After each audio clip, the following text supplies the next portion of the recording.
Vijana visiwani Zanzibar wanaotaka kujiendeleza kitaaluma kuchagua fani zinazozalisha ajira kwa wingi na mahitaji ya soko. Na katika michezo, uongozi wa klabu ya Simba umetangaza kuanza kutoa kadi ya wanachama kuanzia Machi mwaka huu kwa kuingia makubaliano na kampuni ya Mainstream Fraud Nexus Pesa ili kutengeneza kadi hizo ambazo mchakato wake ulikwama. Habari za asubuhi watazamaji wetu, karibuni kwenye kipindi cha Asubuhi Njema ambacho tunakuwa na taarifa ya habari, na baada ya hapo tunapata fursa ya kuangalia vichwa vya habari vilivyokuwa kipaumbele katika baadhi ya magazeti yaliyotufikia hivi leo. Jina langu ni Dorcas Ramos na tunaanza taarifa yetu ya habari. Afisa mdhamini ofisi ya makamu wa pili wa Rais Zanzibar, Ali Salim Mata, amewasisitiza vijana wanaotaka kujiendeleza kitaaluma kuchagua fani zinazozalisha ajira na zinazoendana na mahitaji ya soko la ajira.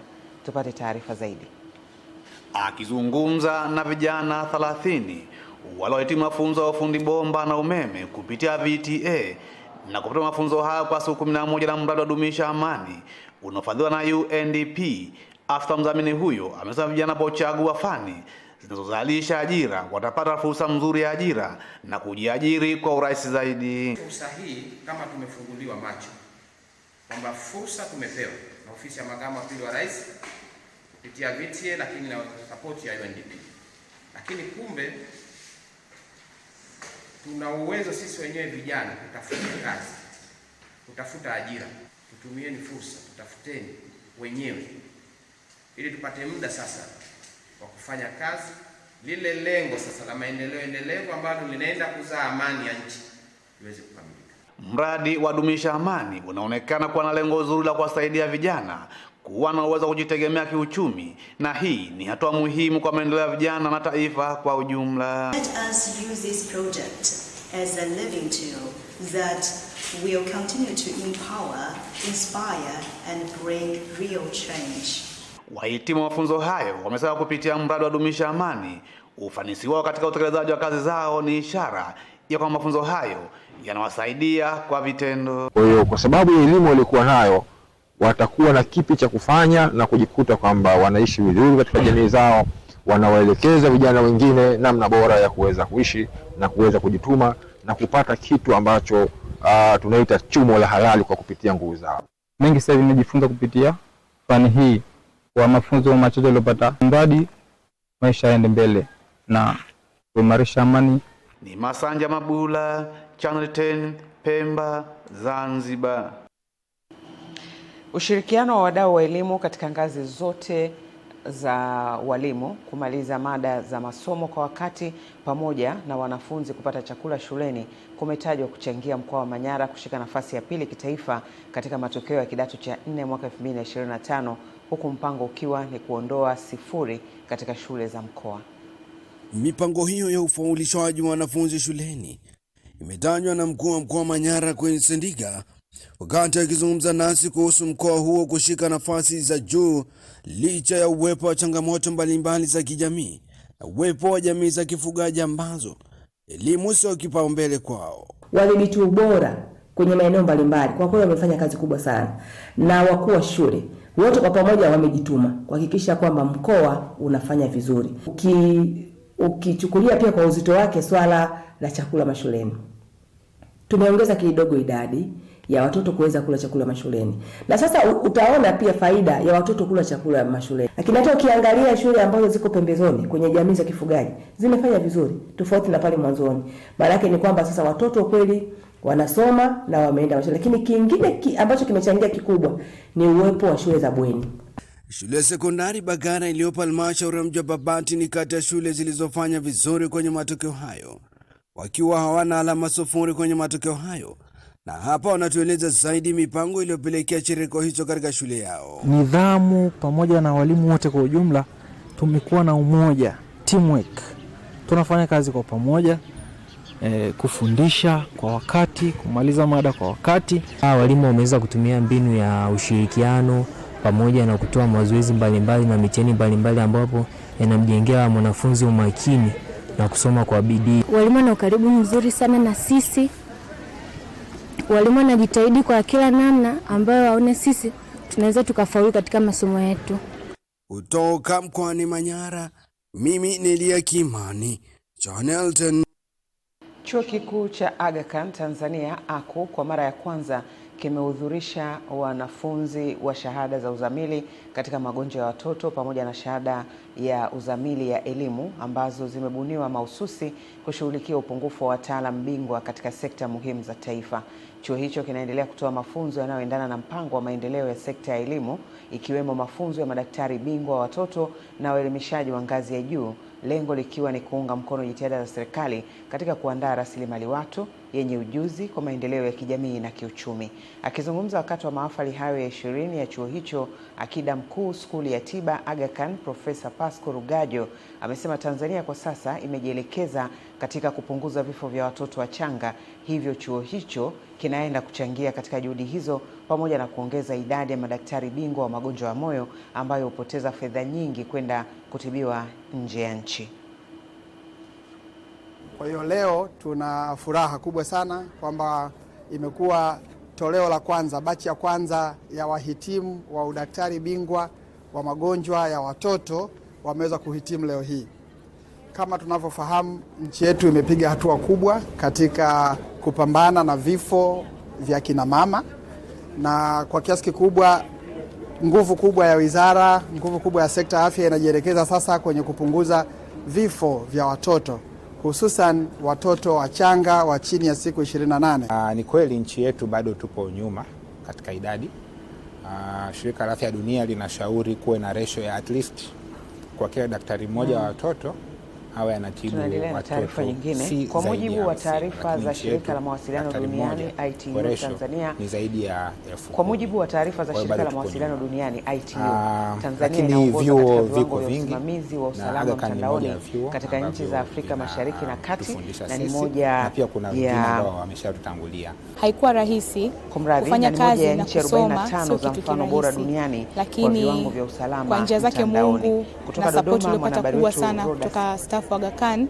Akizungumza katika maadhimisho ya siku ya usalama mtandaoni, naibu katibu mkuu Wizara ya Mawasiliano na Teknolojia ya Habari Bwana Nicholas Mkapa amesema serikali inaendelea kuchukua hatua madhubuti ili kuhakikisha wananchi wanatumia mtandao kwa usalama kwa kuimarisha usalama wa mifumo na kutoa elimu kwa jamii. Tunakabiliwa na changamoto za uhalifu mtandaoni, ukiukaji wa faragha, ulaghai wa kidijiti na matumizi mabaya ya teknolojia. Kwa upande wake, mkurugenzi mkuu wa Mamlaka ya Mawasiliano Tanzania TCRA, Dr. Jabir Bakari amesema pamoja na fursa nyingi zinazotolewa na mabadiliko ya tehama, zipo changamoto zinazoletwa na mabadiliko hayo kama anavyoeleza. Zipo changamoto zinazosababishwa na uelewa mdogo wa matumizi ya teknolojia hizo. Swala hili linaweza kusababisha mtandao huo si tu kuwa mahali ambapo sio salama kwako, lakini pia mahali ambapo watumiaji wengine wanaweza kuwa na mambo mengi ambayo wanayafanya ambayo ni muhimu kuyaelewa na kujua utaweza kuendelea vipi na shughuli ambayo unaifanya. Naye mratibu wa maendeleo na usalama wa mtoto kutoka Wizara ya Maendeleo ya Jamii, Jinsia, Wanawake na Makundi Maalum, Bi Mwelibe Kato amesema ili kumlinda mtoto na vitendo vya ukatili mtandaoni, wizara imefanya marekebisho ya sheria ya mtoto sura ya 13 inayolenga kuondoa mapungufu yaliyojitokeza wakati wa utekelezaji. Katika kifungu cha 13 cha sheria ya makosa ya kimtandao kilifutwa na kuandikwa upya ili kuweka masharti yanayohusiana na makosa ya unyanyasaji na utumikishaji wa kingono kwa watoto kwa kutumia nyenzo za kitehama.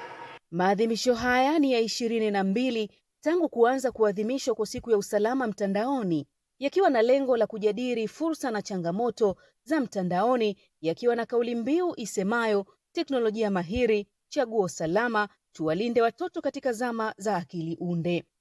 Kutoka Dodoma, Roda Simba, Channel 10. Mkuu wa mkoa wa Kigoma, Balozi Simon Siro, amewataka wazazi na walezi kutimiza wajibu wao kwa kuhakikisha watoto wote wenye umri wa kwenda shule kuanza elimu ya awali na darasa la kwanza wanaandikishwa na hatua za kisheria zitachukuliwa dhidi ya watakaobainika kukiuka agizo hilo. Ametoa kauli hiyo wakati wa kikao cha tathmini ya zoezi la uandikishaji wa wanafunzi elimu ya awali na darasa la kwanza, ambapo mkoani hapa bado kuna changamoto ya wazazi kuwapeleka watoto wao shuleni. Akitoa taarifa ya uandikishaji huo, kaimu afisa elimu mkoa wa Kigoma Gelvas Simbeye anasema zoezi la uandikishaji bado lipo chini kwa mkoa wa Kigoma. Elimu ya awali mpaka sasa tumeandikisha kwa 55%. Sasa ukiangalia siku za masomo kwa mwaka 2026 tuna siku 194. Mpaka sasa ni wiki ya 4 ambapo mpaka saizi kwa watoto wa kwenda shule bado wako mtaani. Darasa la kwanza mpaka saizi tumeandikisha watoto kwa 72. Manake bado uandikishaji uko chini. Kwa mujibu wa tafiti zilizofanywa na shirika linalohudumia watoto duniani UNICEF pamoja na serikali kupitia mradi wa elimisha mtoto, imebainika watoto wengi wameacha shule ama kutoandikishwa kutokana na changamoto za kiuchumi. Ikifika wakati wa masika, watoto hupelekwa mashambani. Kiashiria kingine ni umaskini katika ngazi ya familia. Pia tumebaini watoto wengi wanakaa na mzazi mmoja.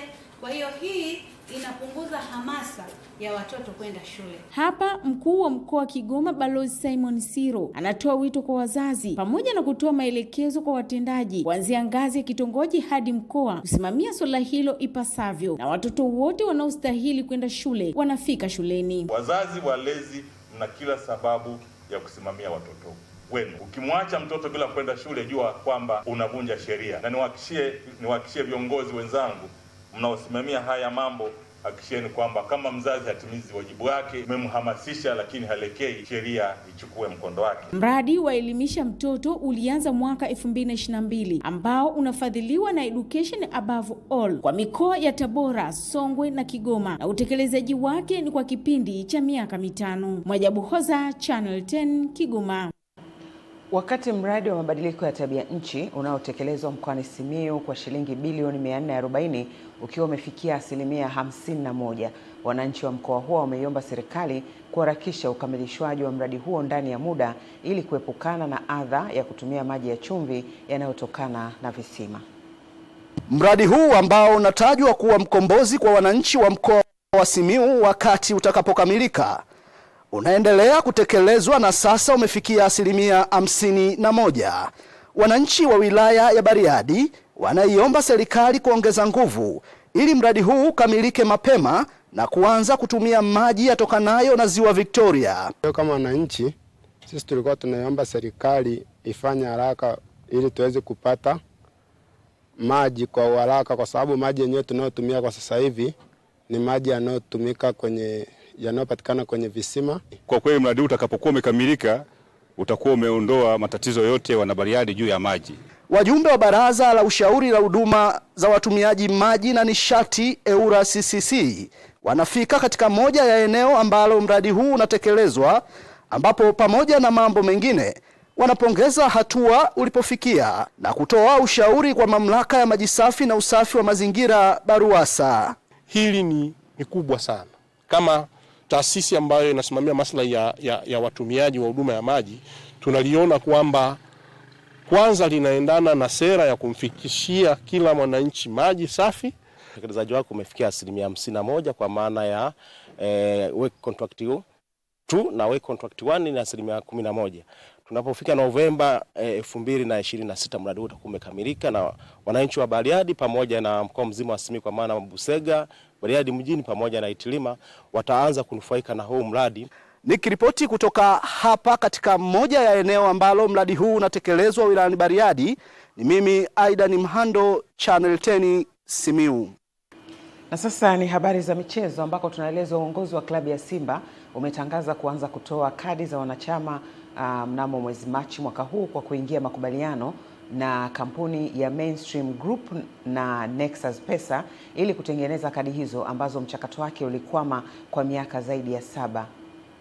Taarifa hiyo imetangazwa na mwenyekiti wa bodi ya wakurugenzi wa Simba Sports Club, Crescentius Magori, wakati wa kutangazwa kwa kuingia makubaliano hayo, ambapo amesema kuwa kufanikiwa kwa mchakato huo ni jambo kubwa kutokana na kuwa ni jambo ambalo lilikuwa likisubiriwa kwa hamu, ambapo kadi hizo zitakuwa ni za kisasa zaidi na zitatumika pia katika matumizi mengine kwa wanachama. Bodi ya wakurugenzi wa Simba imeteua kampuni ya Mainstream Tanzania Limited kuwa kampuni itakayotengeneza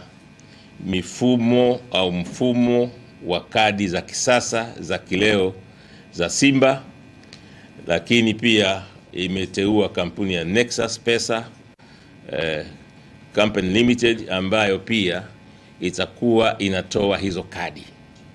Kila mwanachama ambaye atafanya enrollment hiyo ataipata kadi yake katika eneo lake kwa utaratibu ambao tutakubaliana, kwa sababu kuna makampuni mengine ambayo tunaendelea na majadiliano nayo kwa ajili ya kufanya delivery ya hizo kadi. Zaidi ya hapo tu kwamba ni wakati mwafaka kwa wanachama haswa kwenye ngazi zile za matawi, kwa sababu tutaanza na usajili wa matawi muda mfupi kuanzia sasa. Juma Mohamed, Channel 10 Michezo. Mwisho wa taarifa yetu ya habari. Baada ya muda mfupi tutapata fursa ya kuangalia vichwa vya habari vilivyopigwa kipaumbele katika magazeti yaliyotufikia hivi leo. Endelea kuwa nasi.